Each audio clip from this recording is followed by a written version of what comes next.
ओट चोर गद्दी छोड़। ओट चोर गद्दी छोड़, यह नारा पूरे भारत देश में कांग्रेसियों द्वारा लगाया जा रहा है।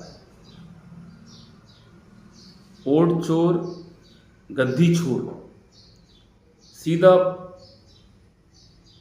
बीजेपी और नरेंद्र मोदी जी प्रधानमंत्री के ऊपर सीधा आरोप, साथ ही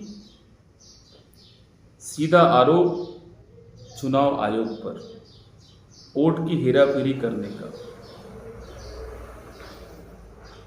वोट चोर गद्दी छोड़, वोट चोरी कौन कर रहा है, समझने वाली बात है। वोट की चोरी कौन करवा रहा है, समझने वाली बात है। वोट चोरी कहां से हो रही है, ये समझने वाली बात है। हमारे यहां पर कांग्रेस पार्टी के विपक्ष के नेता राहुल गांधी जी कहते हैं वोट चोर गद्दी छोड़। वोट की चोरी कहां से हो रही है? उनका कहना है राहुल गांधी जी का कि वोट की चोरी हो रही है, वह हो रही है चुनाव आयोग द्वारा चुनाव पंजी में से अनर्गल तरीके से नए वोटरों को जोड़ने से वोट चोरी हो रही है। तो कहीं जगह बताते हैं कि 100 वोट ज़्यादा है, कहीं 200 वोट ज़्यादा है, किसी घर में 50 वोट ज़्यादा है। ऐसे ये वोट चोरी हो रही है चुनाव आयोग के द्वारा। ये माहौल चल रहा है पूरे देश के अंदर। परंतु 2007-8 से बामसेब पूरे देश में वामन मेश्राम साहब घूम रहे हैं और जनता को बता रहे हैं कि वोट की जो चोरी है वह चोरी हो रही है ईवीएम के द्वारा। और ईवीएम को लाने वाले कौन है, ईवीएम को भारत में लेकर आने वाले कौन है? ईवीएम से वोट चोरी कैसी होती है? ईवीएम के द्वारा निष्पक्ष चुनाव नहीं हो सकते, कई सारे सबूत दिए हैं।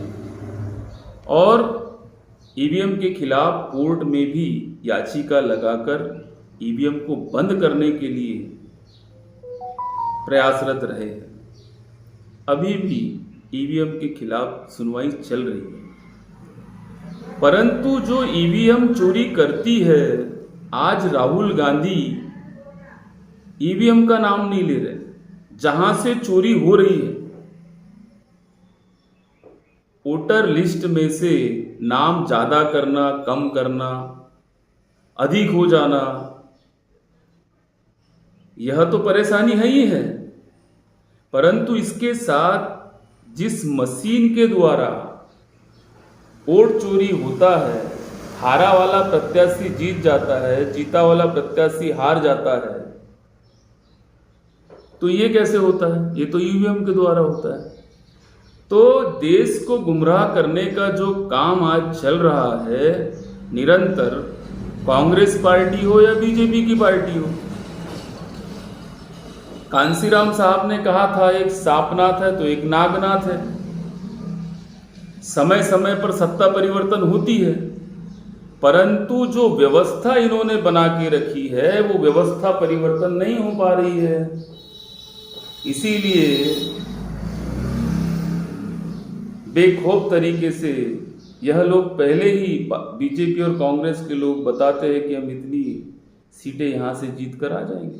सत्ता में रहते हुए जो भी पार्टी सत्ता में रहती हो बता देती है पहले। तो कहने का मेरा मतलब ये है कि वोट चोरी जहां से हो रही है उसके बारे में हम कुछ नहीं कहेंगे।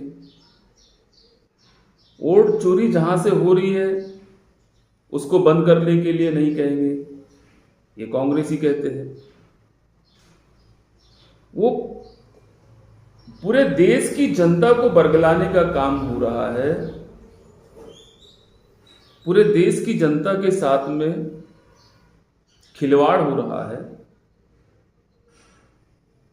और वोट चोर गद्दी छोड़, वोट चोरी जो कर रहे हैं वो ईवीएम के द्वारा कर रहे हैं। उसमें चुनाव आयोग के साथ ही सत्ता में बैठी पार्टी भी उतनी ही जिम्मेदार है जितनी जिम्मेदार विपक्ष है आज की। ये मैं पूरे विश्वास के साथ कह रहा हूं। तो इस बात को पूरे देश के लोगों ने समझना चाहिए कि वोट चोरी कहां से हो रही है और वोट चोरी को बंद कैसे कर सकते हैं। वोट चोरी को बंद करने का सीधा सा काम है, ईवीएम को बंद किया जाए, बैलेट पेपर से चुनाव जैसे पूरे वर्ल्ड में होते हैं। बैलेट पेपर से स्लिप रहेगी, प्रत्याशी रहेंगे, उस पर थप्पा लगाना है, सीधा सीधा निष्पक्ष चुनाव ये होना चाहिए। इसके लिए विपक्ष आवाज नहीं उठा रहा है। तो जो बड़ी बड़ी आज देश में रैलियां हो रही है, वो रैलियां हो रही है सत्ता हस्तांतरित करने के लिए। बीजेपी सत्ता कांग्रेस को सौंपने जा रही है। बदलेगा कुछ भी नहीं, बदलाव कुछ भी नहीं होगा। सत्ता परिवर्तन होगा, सत्ता का परिवर्तित होगा। कांग्रेस आती है तो बीजेपी को देती है, बीजेपी आती है तो कांग्रेस को देती है। मजदूर, किसान, गरीब, पिछड़ा, आदिवासी, अनुसूचित जाति, अनुसूचित जनजाति, अन्य पिछड़े वर्ग के लोगों को कुछ नहीं मिलता है। ये सच्चाई है और इस सच्चाई को पूरे देश के लोगों ने समझना चाहिए।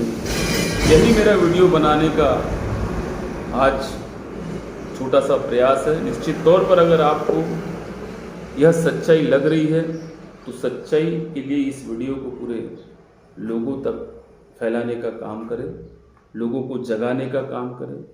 जो ये दोनों ही पार्टियां, एक सांपनाथ है और एक नागनाथ है, कांग्रेस है और बीजेपी है, ये निरंतर सत्ता में आकर सिर्फ और सिर्फ शोषण करती है। 18 से 28% जीएसटी लगाकर देश के आम जनता को लूटने का काम करती है। ऐसी सांपनाथ और नागनाथ को देश से भगाने की जरूरत है। तब अखंड भारत का निर्माण होगा, तब वो राज आएगा जो राज शिवाजी महाराज का था, जो राज छत्रपति शिवाजी महाराज का था, जो राज साहू जी महाराज का था, जो राज फुले साहब का था, जो हमारे महापुरुष चाहते थे, जो बिरसा मुंडा जी चाहते थे, जो टंट्या भील चाहते थे। ऐसे महापुरुषों का भारत बनाना है।